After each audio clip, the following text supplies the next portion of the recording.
The most efficient way to use the Privacy for Car app is to scan the VIN barcode or QR code of your car.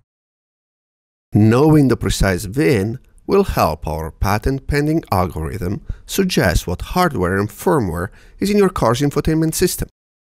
Knowing the VIN also makes your activity record vehicle-specific, which benefits you from both an operational and compliance standpoint. Every recently manufactured car has a unique code called the Vehicle Identification Number, or VIN. Think of it as the fingerprint of your vehicle. Each car will display its VIN in multiple places, like here, behind the windshield. But where's the most convenient and easy to scan VIN label? In most cars, the VIN label will be on the driver's side pillar, like here, or here. Some cars may even have two barcodes.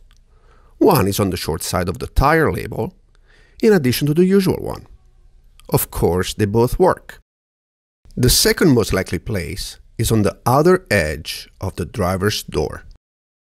The third most likely place is toward the front of the driver's door. And don't forget the windshield. Some cars have a barcode there too, but try to minimize the glare. Here's a pro tip. Some businesses like dealers and auctions place one or more labels on the cars that have the full VIN barcode as well.